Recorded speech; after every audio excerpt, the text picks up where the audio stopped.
1. Everyone seen and accounted for.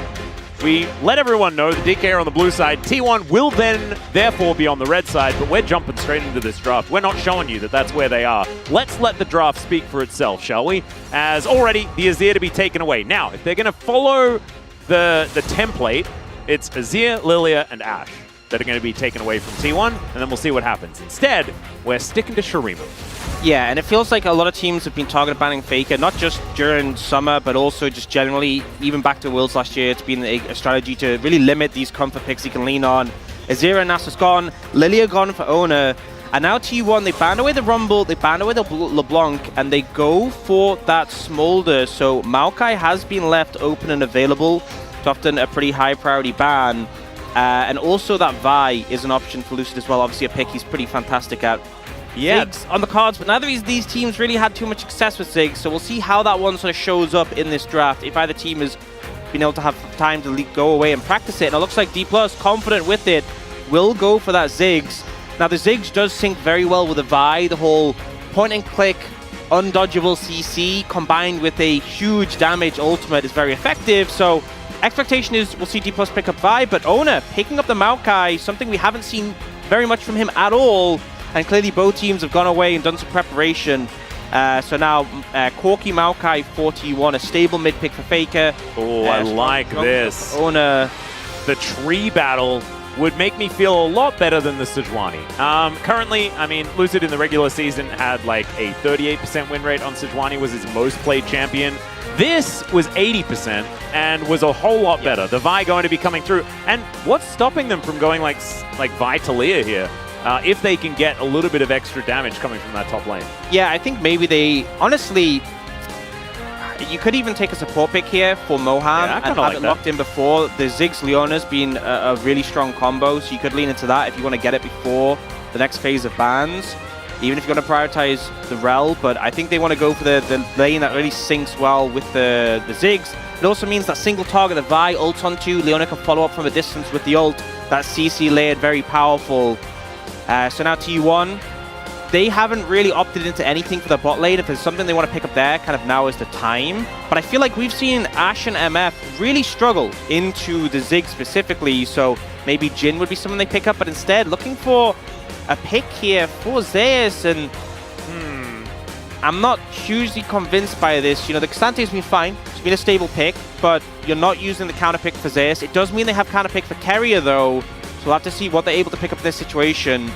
And going through the next phase of bans, I think you could easily start to ban away picks. I mean, it's obviously both solo lanes and the side of D+ haven't been picked up, so potentially targeting some things that could just be problematic for either party. The Smolder, Smolder's already gone, sorry, but maybe like Tristana. They are going to start with the Gangplank. Yeah, so GP going to be taken away. And this is sort of what they decided to do. They're like, we can pick our top laner and then we can ban away counters to it. But that means that they've picked both of their solo lanes face up when they could have actually already counterpicked the support, right? Like, Leona's already there. Yeah. So you can already take that one away if you'd like to. It does mean that now D+, there's a lot of things that they would be, they would really like to ban. The Jhin, the Ashe, lots of other things. The Jhin first one going to be taken away here. I think the Ashe doing double duty is pretty important to be taken away. Of course, Keria and Gumayusi can both play it, so maybe you just remove that. I think I'm not convinced by the Ashe. We've seen it really struggle because obviously, you know, compared to Jhin, who can sit back and ult, Ashe needs to be in auto range if you're playing AD carry Ashe. So I think it's not a great pick in a Ziggs ultimately. Also, true. Into the Ashe. The Zeri ban I think is good. You know, I think especially with the AP bot laner in the Ziggs, you really want an AD mid laner, one of these AD carries. And the pool's been thin quite heavily. Corki denied, Smolder and Zeri gone. Has Senna that out. Senna, honestly, you know, specifically into the Ziggs, because Ziggs is so poke heavy, the Senna sustain could be a massive problem. So, you know, I could see it being picked away. The MF is banned. MF, another pick that's really struggled. And they are just going to lock the Neela, so it's probably going to be Neela Senna. This would be a composition that would lack damage, but have a ton of sustain. Hard to cut through. We did see a composition the other day that ended up with Panther Senna that lacked the damage quite a bit, but this has at least a little bit more. We'll see what D+ end up looking towards. Looking at the Hwei right now, I think Viari's super strong combo. Yeah. Talia wouldn't be bad as well because there's a lot of dashing in, like especially for Gumayusi. Like, I think Talia, one of Showmaker's best. It's also like such an incredible combo alongside the Vi. Obviously, Garen is the pick here. Like, what else are you going to do, Kingin?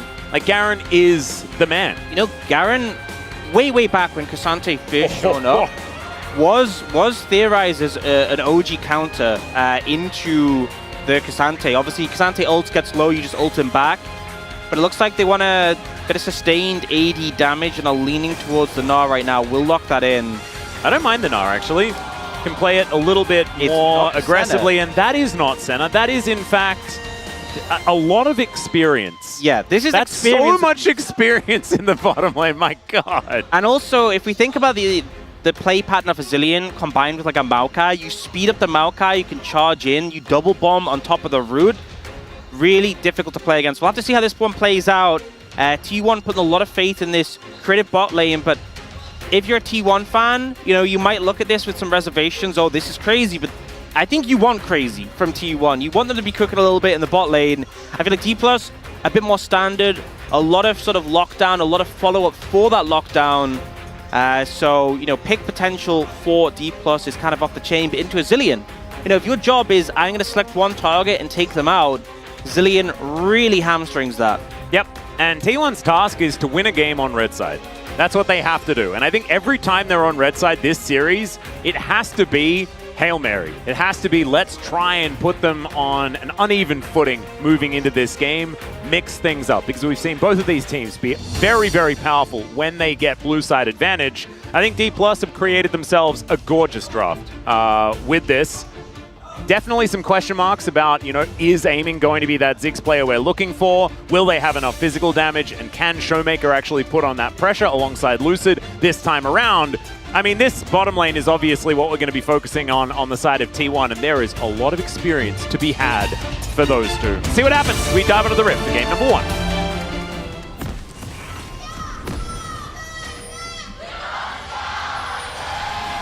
소환사의 협곡에 오신 것을 환영합니다. All right, Lowpark erupting here as both of these teams attempt to stay alive in our Uribank playoffs. A ticket to Gyeongju is happening after this for the winner of this series. And of course, doesn't mean that they're going to the grand finals, but at least they're going to be there in the cool stadium and having a great time. Of course, it's just a beautiful city. You know, we've had LCK finals all over the place here in Korea, but Gyeongju is one of my personal favorites. Looking forward to doing some exploring while we're down there as well. So, see who is going to be joining us. It's also the most famous school trip city, is what I just learned from Jisun. That's why I had that slight pause. That's because we're learning. We're learning a lot. We're going to be learning a lot this game with the Neela plus the Zilean. And they're looking to enact a lane swap here. And I think what's really important with this Neela and this Zilean is getting an early advantage in terms of, not necessarily in terms of winning lane, but it's a very snowbally pairing. We've seen Neela's, when it falls behind, just do 0 damage, feel not impactful. But also Zilean, if you're ulting defensively, like you have someone just getting blown up immediately, ult to save them, and they die again, that feels a lot worse than when you're ahead. Zilean feels so oppressive because if you have a fed Corki with a massive bounty, the enemy team invests everything to kill him and he gets rezzed, it's really frustrating. We see already one of the benefits of having this Neela in the lane swap situation is the XP is being shared between Guma and Zeus. So, you know, rather than just Keria getting that extra experience, it's actually Zeus getting it. And I feel like you sacrifice gold when you go for lane swaps. We know that's a thing, especially against the Ziggs. The plate's going to go down quick. So this is a risk. But the thought process for T1 is they are trying to benefit in terms of experience. You know, you're lane swapping to avoid the early levels for both Neela, who's melee in the bot lane, and the Xante, who's melee in the top lane, and hoping to get some extra XP from them. Well, Keria is also already going to get down here towards the bottom side of the map, wanting to be able to soak this minion wave if he can.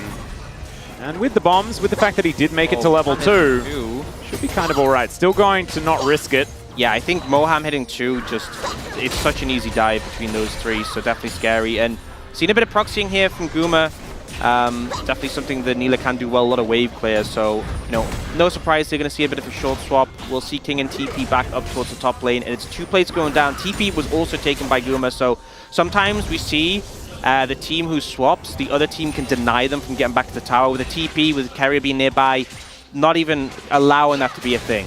Yep. Life was actually the last one to play the Zillion almost 2 years ago up against Lehens when he was on KT. Very interesting. Of course, Life, a known chef, has now moved over to the LPL, of course. But see whether Keria can be a little bit more successful than what we saw last time around. Okay, let's see whether this is going to work as Moham and Lucid moving in. The Zenith Blade going to connect as the interrupt was really nice. That's going to get the flash out from Gumayusi.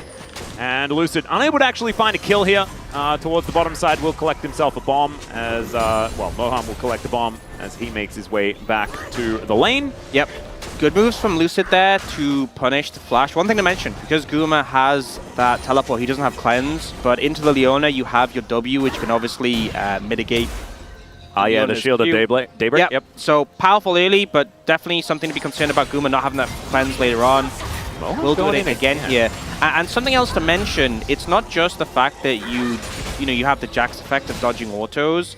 Neela W also, while it's active, reduces magic damage by 25%, which, when you're playing into Ziggs Leona, which is all magic damage, the extra durability does make a difference. Now, Ziggs can still harass you down, but in an all-in, that reduced damage, the fact that Neela can dive and get on your face can be really problematic. So, D+ doing fine in the matchup now, but something they have to be concerned about. One thing to mention is, even though they only got 2 plates on the bot lane, it really puts it so close to satchel range already. If any mistakes happen from T1, if Guma gets hit by a few too many Qs, has to recall, they could just lose that tower. So definitely a lot of danger there. Yeah, and we'll see whether, aiming can pass the Ziggs test. We do have, the Ziggs purist here towards the top side of the map. And there's a lot of expectation, and Faker could be in trouble here. Seismic Shove not quite going to come through, does get the flash. When it finally comes out, Faker going to have to get out of here. We'll be able to teleport back to lane. And this was kind of an interesting one because Faker saw Lucid earlier and obviously saw him going to the top side. Maybe expected him to go towards Krugs or something. But I think he should have been playing more towards the bottom side of the lane so he couldn't get queued out of the fog of war. Yeah. So unfortunately, maybe just not expecting Lucid to make the gank happen there. Does end up getting punished, does end up losing the flash, but doesn't go down. Still going to survive there. We do get resets coming in and a swap happening. So something to mention is that obviously Ziggs is probably the best tower take in the game.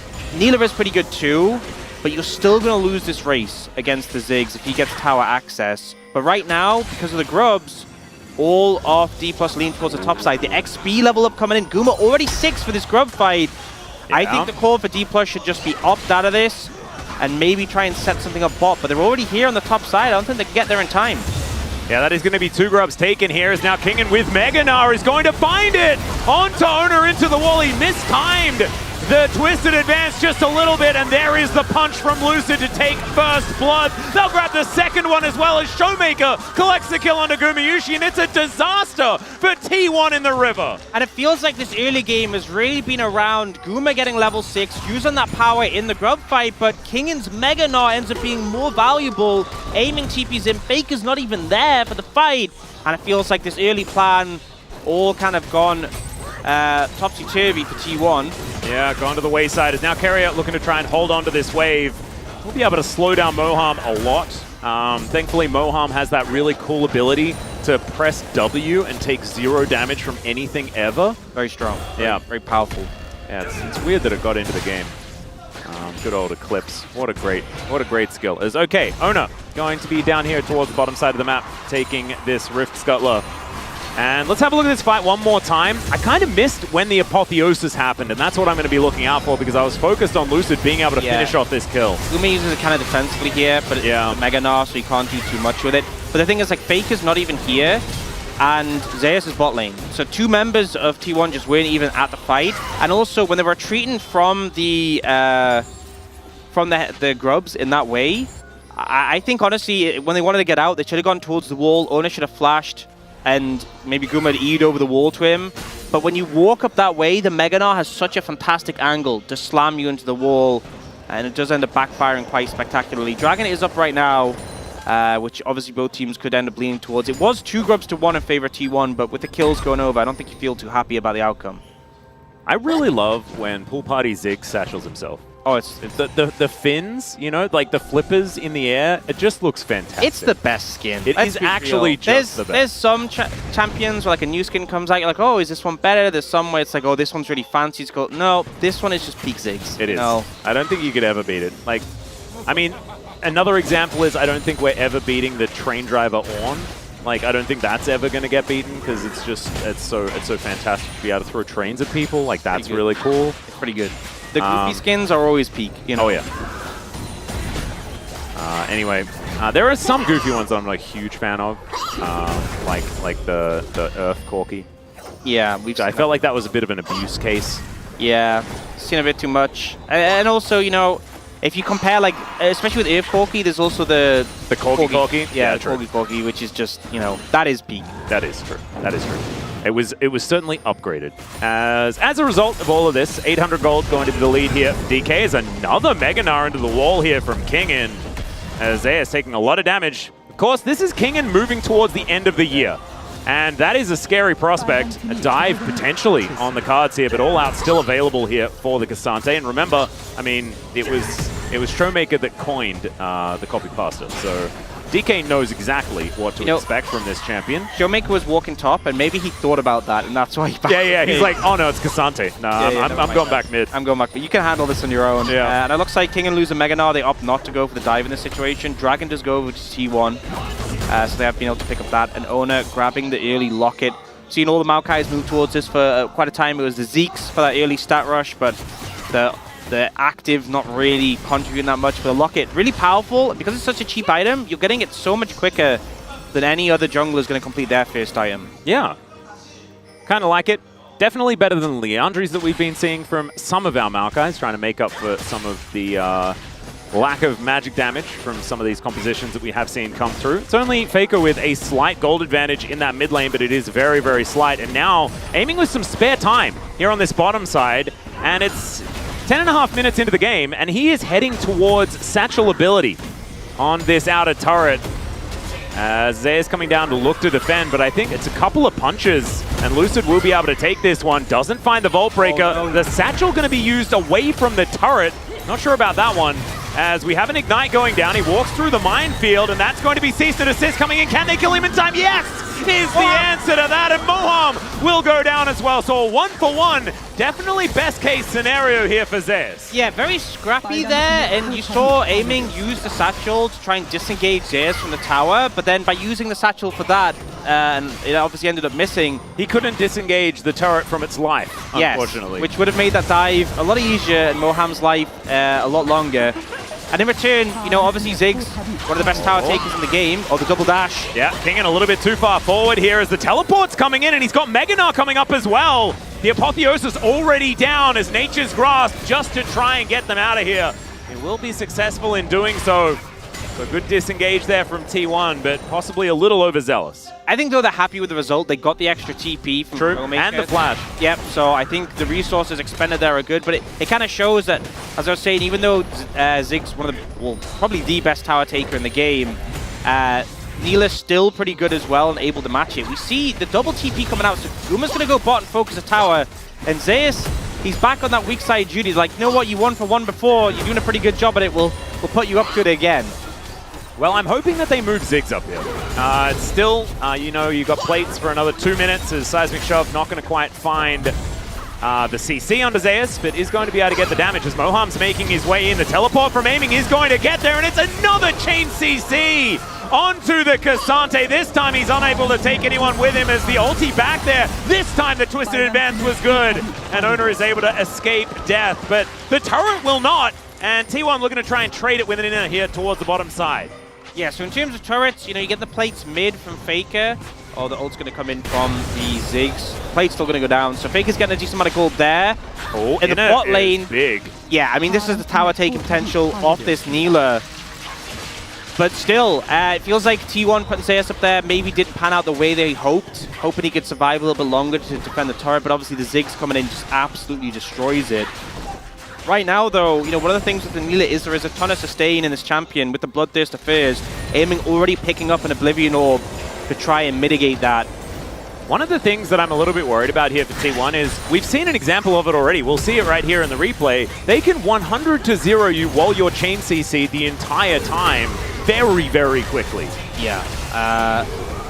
Zeus not having a fun time in these situations. And it just feels like even a champion like Kasante, who has the W to mitigate CC, once they burn it, once they sort of bait it out, if one bit of CC lands, as you said, you're just gone. Yeah. And even though the inner turret was taken, that gold lead still exists here for D+. I think the Dragon, very important, plus 5 grubs for T1.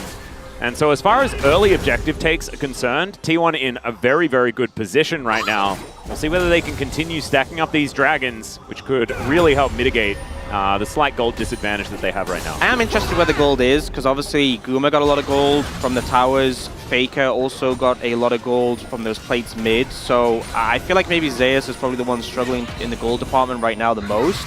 And I think they would be okay with that. But the gold lead isn't that big regardless. Both teams set up around this Herald.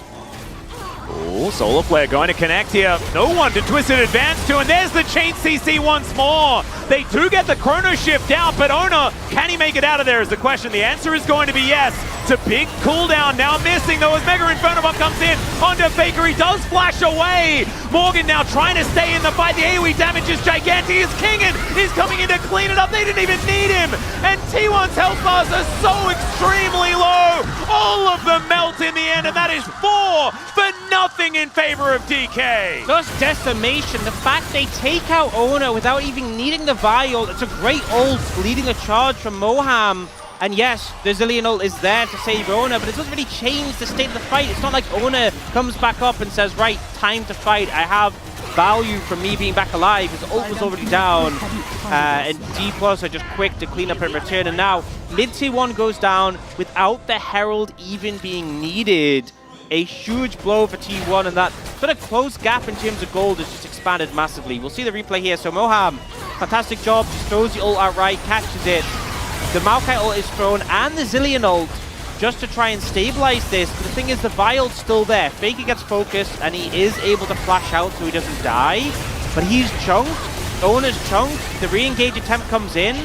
But once you've committed the engage from both Guma and Zeus, and Showmaker and Amy, look at them, they're free hitting. They're disengaged, firing down this whole time. And the rock placement from Showmaker, not that one right there, but the one previously right in the choke point, meant that no one could get on the Talia. She was just throwing rocks all over the place, causing an absolute ruckus. And now it's 8-1 in the kill score. The aggression going DK's way every time. And it's ballooned to a 4,000 gold lead.